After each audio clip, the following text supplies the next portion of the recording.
We soon launched the boat, and all 8 of us got into it. The captain descended last, or rather, he did not descend, he would not quit the vessel, so I took him round the waist, and threw him into the boat, and then I jumped after him.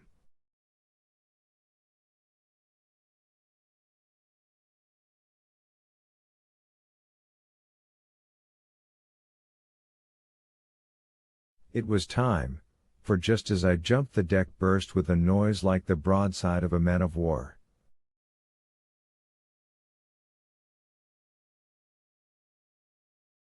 "10 minutes after she pitched forward, then the other way, spun round and round, and then goodbye to the Pharaon.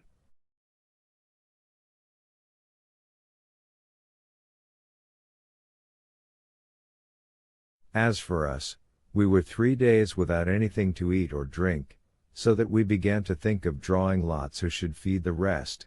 When we saw La Gironde, we made signals of distress, she perceived us, made for us, and took us all on board.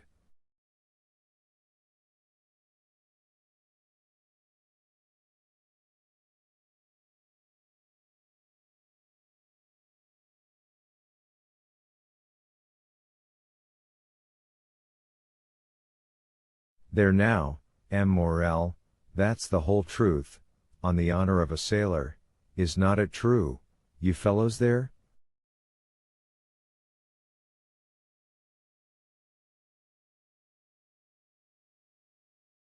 A general murmur of approbation showed that the narrator had faithfully detailed their misfortunes and sufferings.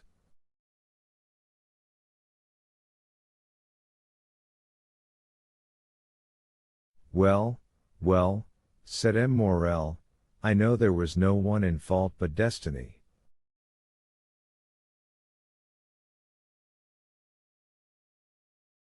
It was the will of God that this should happen, blessed be his name. What wages are due to you?" "Oh, don't let us talk of that, M. Morel." "Yes, but we will talk of it." "Well, then, 3 months, said Penelon. "Cockleys, pay 200 francs to each of these good fellows," said Morel.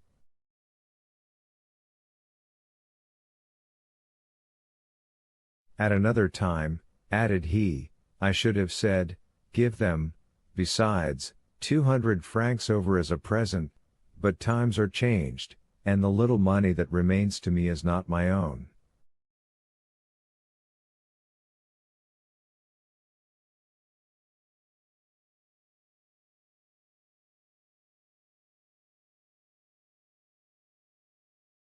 Penelon turned to his companions, and exchanged a few words with them.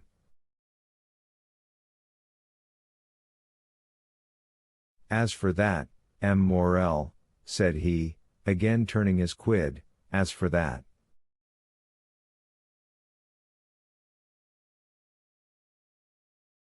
As for what? The money. Well, well, we all say that 50 francs will be enough for us at present, and that we will wait for the rest.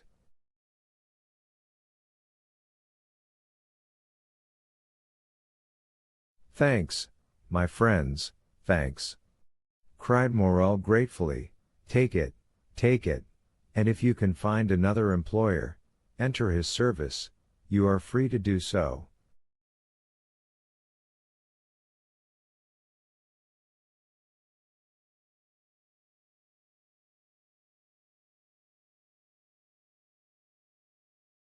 These last words produced a prodigious effect on the seaman. Penelon nearly swallowed his quid, fortunately he recovered. What, M. Morel? Said he in a low voice, you send us away, you are then angry with us.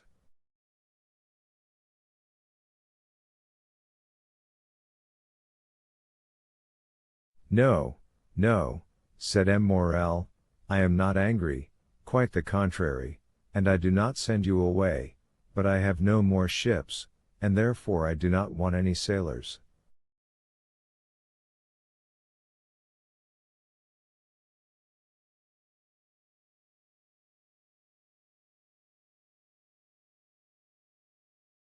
No more ships, returned Penelon. Well, then, you'll build some, we'll wait for you.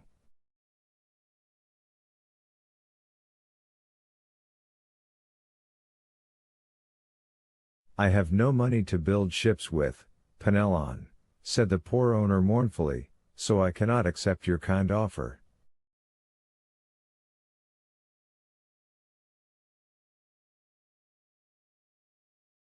No more money? Then you must not pay us, we can scud, like the Pharaoh, under bare poles.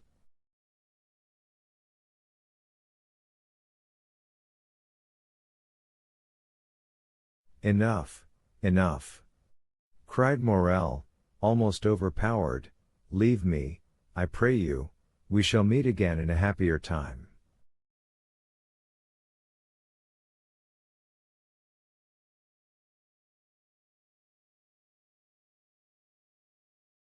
Emmanuel, go with them, and see that my orders are executed. At least, we shall see each other again, M. Morel? Asked Penelon.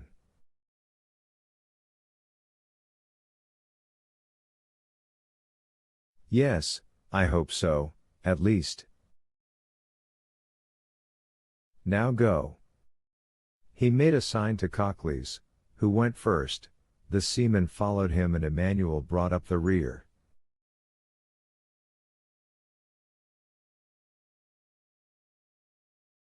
Now, said the owner to his wife and daughter, leave me, I wish to speak with this gentleman.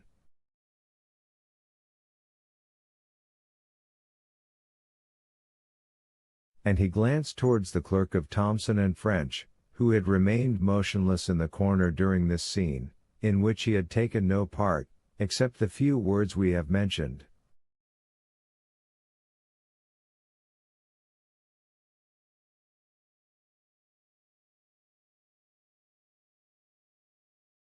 The two women looked at this person whose presence they had entirely forgotten, and retired, but, as she left the apartment, Julie gave the stranger a supplicating glance, to which he replied by a smile that an indifferent spectator would have been surprised to see on his stern features.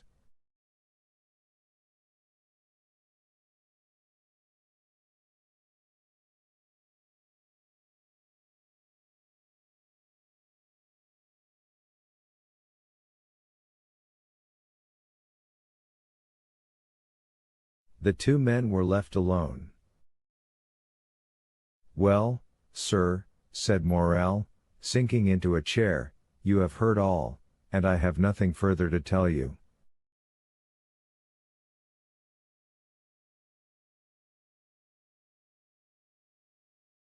I see, returned the Englishman, that a fresh and unmerited misfortune has overwhelmed you, and this only increases my desire to serve you.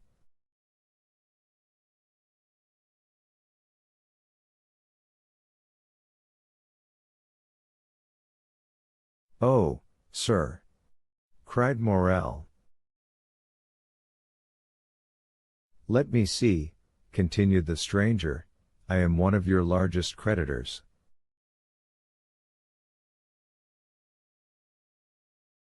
Your bills, at least, are the first that will fall due. Do you wish for time to pay? A delay would save my honor, and consequently my life. How long a delay do you wish for? Morel reflected. 2 months, said he. I will give you 3, replied the stranger. But, asked Morel, will the house of Thomson and French consent? Oh, I take everything on myself. Today is the 5th of June. Yes. Well, renew these bills up to the 5th of September, and on the 5th of September at 11 o'clock, the hand of the clock pointed to 11, I shall come to receive the money.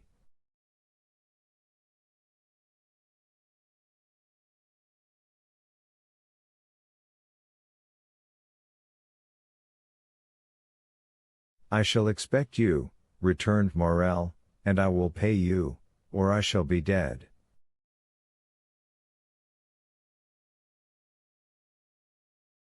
These last words were uttered in so low a tone that the stranger could not hear them.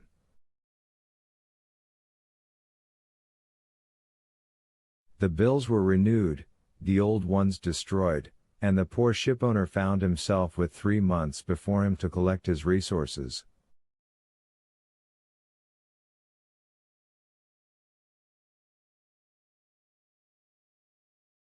The Englishman received his thanks with the phlegm peculiar to his nation, and Morel, overwhelming him with grateful blessings, conducted him to the staircase.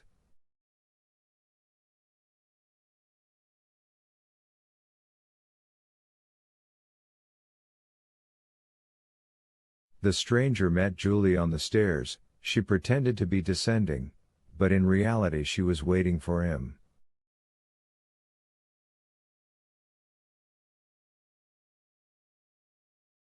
"Oh, sir," said she, clasping her hands.